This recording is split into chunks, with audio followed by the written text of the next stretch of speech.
Hello and welcome, all you lovely fempreneurs out there. Yes, you have made the brave choice to become an entrepreneur and build your own business. Well, one of the very important keys that you are going to need to expand that business globally and get your message out there is confidence. Yes. There are far too many of my associates that I hear talking about these kinds of syndromes, or like they are not feeling like they are worthy, and they are really kind of trying to find themselves in their business. And it happens to everyone. But these days, it is so important to get your message out there.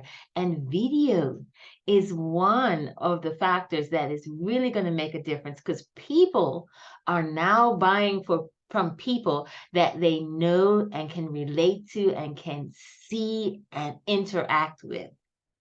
So that's why getting confident on camera is really one of the keys to expanding your business globally. And I say globally because I'm speaking to you, non-native English speakers from all over the world, whether you are living here in America or if you're living in some far part of the globe.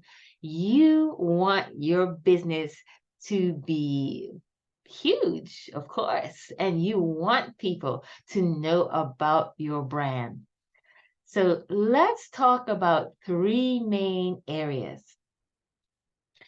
You see, I spoke to a friend very recently, and we were talking about how she struggles to communicate because of a lack of confidence. And it's interesting that she said to me, if I could explain to you these concepts in Spanish, then you would see how intelligent I am. That statement blew me away. Why? Because she's already one of the most intelligent people I know. She had started a business. Now she's doing her second business. She's about to go further her education. She's in South America now. She's coming to the US to further her education in English. And I mean, she's a highly intelligent and motivated individual. And to think that she felt she was being judged because of her English level, or she could not express herself exactly in the way that she would like, that was kind of disheartening to me. And I know, though, that there are many people out there that can relate to that situation and to that feeling. And this is why I built a program specifically for this. I've worked with business people for over 17 years, helping them build their English skills. And they come to me because they want to take exams and they want to impress their colleagues and do great presentations. And they often ask for vocabulary and grammar exercises. But most of the time and time again, I find confidence is the area that they struggle with most. And that holds back their communication ability. Even more recently, I've been working with a PhD, and she does research on the cellular level, very, very advanced technology and developments going on around the world. And so she does these global presentations. And we worked for several weeks to smooth out her presentation. It was great because she's already using the technical language that she uses every day. So she had very few mistakes. And yet, he says to me, should I apologize before I begin my presentation? Should I apologize to everyone about my English before I begin? Well, one of my mottos in my business is hell yes, ladies, hell yeah. In this case, it was a hell no. She already had the knowledge. She already was presenting at a fantastic level. So to think that she needed to downgrade herself, or I don't know, in a way, kind of humiliate herself just in case she made a small mistake, was unthinkable. And she did go on to do a very fantastic presentation, and she was quite pleased with the results. However, just to think that someone at that incredible level of English and knowledge, ability, was still not sure if they were good enough. So that brings me to my first key of the day. The first key, I love to tell people, write these things down. Confidence is in knowing. Or I'll make it even shorter for you. Confidence in knowing. When you go to present, please keep that phrase in the back of your mind. Why? Well, let me tell you a story about you. That's right. I may have not have met you, but I know a little something about you. If you're listening to this presentation, and if you are an entrepreneur, you have already decided that you have a product or service that the world needs. You've already realized that you have the knowledge and expertise to serve people with that product and service. And now you just want to refine your ability to present it or talk about it to the world. That takes an incredible amount of courage, confidence, and belief in yourself just to get to that first step. So really, you already have a key to what I call core confidence that you can rely on. And you just are in the process, listening to this message, of building and expanding on that core confidence. Why core confidence is so important is it is something that once it is built, no one can take it away from you. And I've been a public speaker for over 30 years now. So I knew how to build my core confidence in any circumstances. And again, remember confidence in knowing. And I give this message to you, which is so different from a lot of what the confidence and public speaking and business presenters are telling you. A lot of them are telling you this message of fake it till you make it. A lot of them are giving you this message of just do it, just go out there and do it. And yes, in entrepreneurship, there is a certain level of just doing it, like Nike. And yes, there is also ability to do it in an incorrect way and continue to do it in an incorrect or ineffective way, especially when you're not being authentically or grounded in core confidence, where you can really start to enjoy the process of presenting and enjoy what you're doing. And so I try to start at the very beginning where you are at and build you up from there. I do not believe in pushing you in front of the bus and saying, just get out there and the bus hits you. Don't worry, you'll heal and get better the next time. No, start with your knowledge, because every time you present, there are people on the other end, whether it's a virtual presentation or a live room, that came there to hear the knowledge that you have. That's right. 9 times out of 10, these people are your cheerleaders. And they are so happy that someone got up on a stage and gave them this knowledge or chose to give them this insight.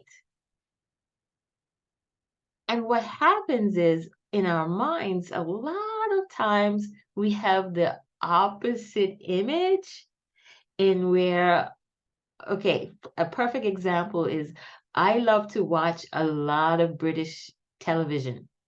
And I watch these movies, even one recently where there's a king, and the king puts his servant in the stocks. And, this person is stuck up there on the stocks and their head is out, and people are pelting them with tomatoes and cabbages and all kinds of terrible things. So many of you are going into your presentation fearing the worst. What if I make a mistake? What if they are judging me for the way I look, the way I dress, the way I speak, my accent? You are putting all that focus on you, which brings me to my second key. Do not focus on yourself, but focus on their needs. Write that down. Focus on their needs. They came to you because you can give them the information or the product that they need. All they need to know is how to get it, or how you're going to give it to them. They did not come to throw tomatoes at you. And because most of us don't really want our time wasted like that. So really start to think in yourself about the needs of the masses that you're presenting to.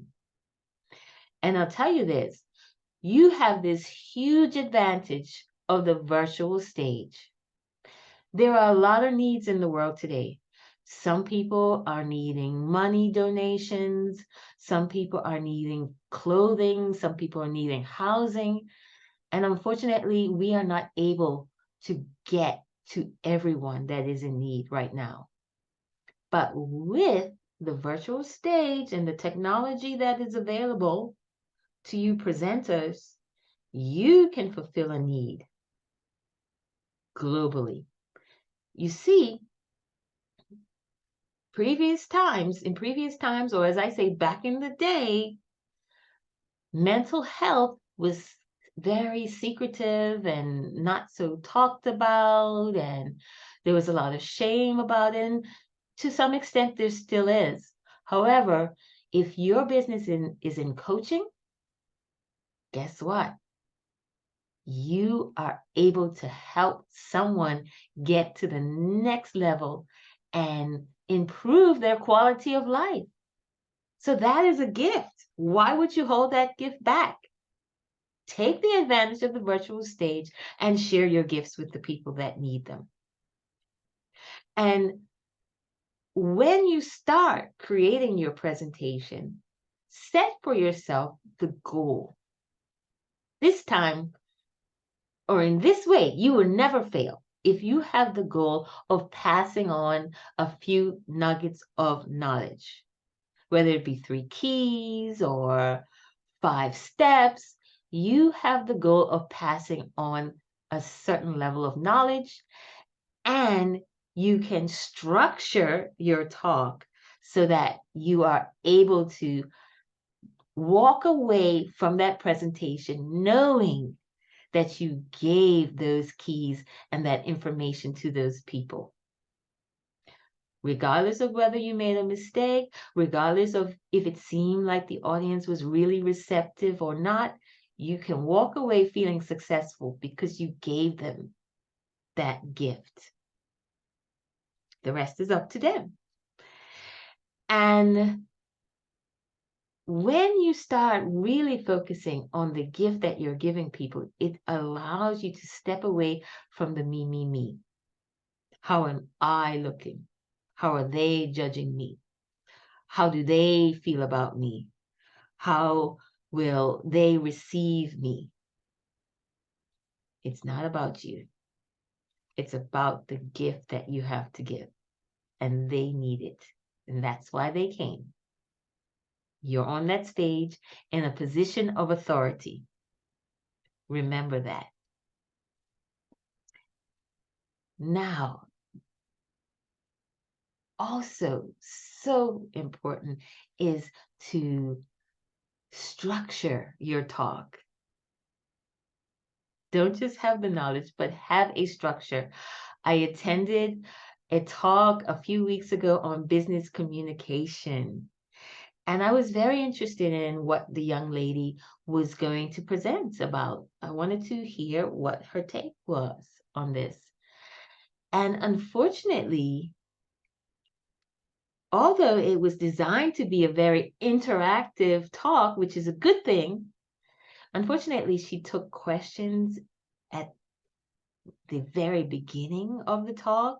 So right away, there was someone in the audience who had broken up with their, I think, boyfriend or significant other, and they wanted to talk about communication in a relationship. So for people like myself who came to a talk to hear about business, and you're listening to someone go on and on about their breakup,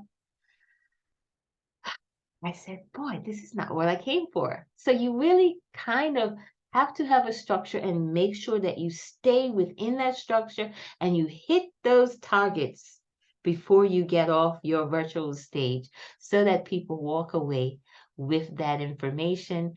And it's always good to keep your question and answers toward the end so that you have more of an opportunity to kind of keep the talk on track. Now, the third key is designing your energy. And this is something that we intuitively know how to do, but we might not have thought about it so much. Designing, not just preparing. I was going to say preparing, but I really like the concept of designing the energy that you want to bring to your presentation. Now, my scientist was giving a lot of facts in her talk. And so she kind of had a monotone way of presenting. But people are people.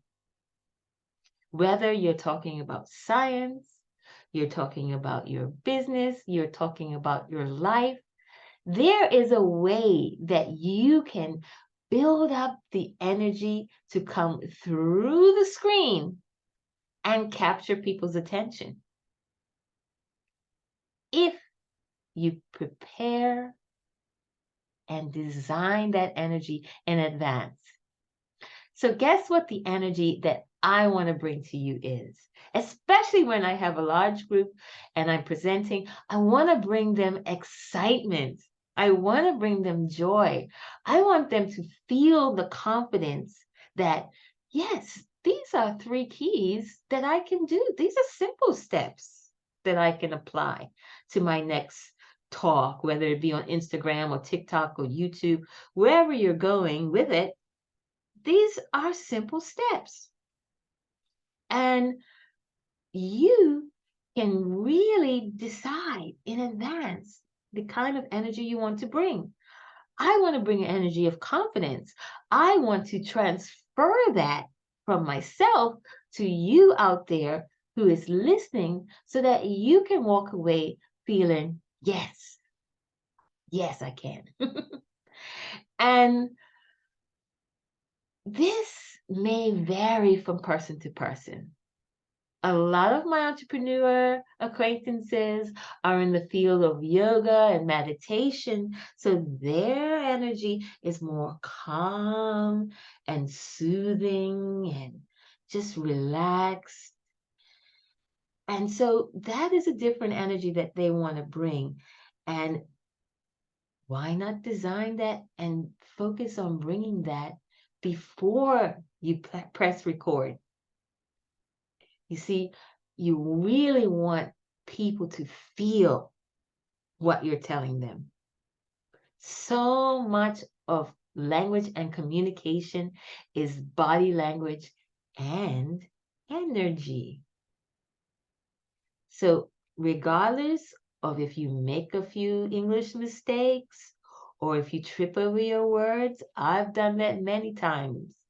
Some of my recordings are like bloopers, bleeps, and blunders, but you go through it and you move on. Have fun with it because, especially now when we are dealing with technology, there is so many things that can go wrong. The last talk I had, a couple of the participants, their internet, no, I think it was their battery went out. She was on a MacBook and her battery just died in the middle of the talk. So she couldn't finish listening to me. These things happen. It could happen to me. What do? Keep going because I'm riding that wave of energy and I'm enjoying the participants which are in front of me or the participants that I can't even see. I'm enjoying having you here right now, and I don't even know you until you start commenting in the comments box below. Life is about energy. We are energy. Come to think of it, I've been reading the book about Einstein's life, and he was an expert in his field, and yet he needed a significant amount of help from his wife, who was an expert in mathematics. So even if you are or aren't the greatest expert, you have enough level of knowledge to pass on to other people. And you can bring that energy that you are excited to do that. Okay. Reason I say that is because if you are not prepared to bring the correct energy to your talk, any distraction in the audience or any distraction from technology, as we talked about, can trip you up and make you forget what you're going to say or present and just kind of destroy what you were trying to achieve. But be confident in knowing that you are not a victim of the energy of your audience. You are the master of that energy. I had a friend who attended several of my presentations. And in the first presentation that she attended, well, I was having a great time with all the participants, and we were laughing and talking and interacting. And she had this expression on her face that looked so, I don't even have words for how she looked. And she even left the presentation early. And so it seemed like maybe she was upset about something, or maybe there was just something stinky in the room. I don't know. But I was too focused on the positive energy and enjoying the talk with the people that were, showing that energy back to me, reflecting it back to me. And so, because she is a friend of mine, I did ask her later on how she felt about the presentation and if she got some knowledge from it. And I was surprised to find out that she had taken 5 pages of notes. Usually in my talks, they're about an hour long, and I give about 3 keys, and I also give practical tips on how to apply those keys. The average person takes about a page. She took 5 pages. She said there were so many golden nuggets in your talk that I just had to write it all down, and I'm going to apply it to my next master class. In fact, that's the reason she left early, because she had to prepare for her master class, which was coming up in a few days. Well, I had the benefit of attending her master class. And let me tell you, she knocked it out of the park. You see, she was a doctor, and she was a doctor in and coaching in energy healing. I don't remember the specific name of all the things that she coaches in, but energy healing is one of the things that she works in. So she knew how to help her clients get that energy, but she hadn't thought of before of bringing the energy that she wanted to her presentation. And so when she did that, everybody was engaged, everybody was excited, people were hanging on to her every word.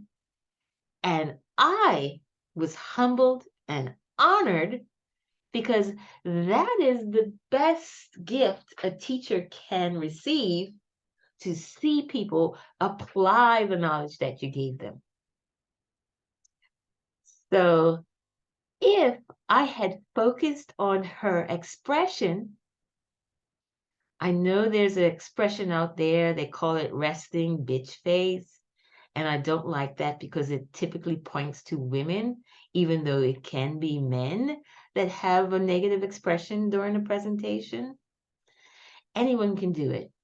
But if I had focused on that and built a story up in my head that she was hating what I was saying, it could have distracted me from my own talk. So, moral of the story is, don't get a story in your head about what people are thinking, because you never know what people are thinking unless they tell you specifically. You stay on target, you feel the energy, you love or learn to love presenting. And I would love to help you with that. So that is the last key. I typically work with women to create that kind of ritual so that they can build up that energy and build up that momentum so that they are confidently presenting. You can reach out to me from my website, which is fempreneurinternational.com. Everything is there. You will find a free talk with me that you can book called my strategy session to become a magnetic speaker. And in that, I will teach you how to create your own unique ritual with the things that you love to do so that you can start really building a momentum and confidence before you step on your virtual or real stage. Also, I'd like to give you the free gift of a quiz, which helps me to get to know what level you're at. I can work with people who English is very, very beginner, but most of the time I work with people who are advanced and speaking like native speakers, but they just want to refine the way they talk and the way they present themselves. Even if you're an expert, you can always use a little bit of polishing. And so I will put the link available to you. It's on the web page that I just said, Fempreneur International, and I also will put it near here so that you can take it and find out what your level is. because the sooner you get started and start loving presentations and enjoying how much fun this can be, that's the energy I want to transfer to you. You will learn to never, ever have a faltering confidence. You will have that core confidence that no one can take away from you. And you will never want to stop presenting. Yeah, that could be you. So thank you for your time and get at me because I am here to help you. And that's what I would love to do. Bye for now.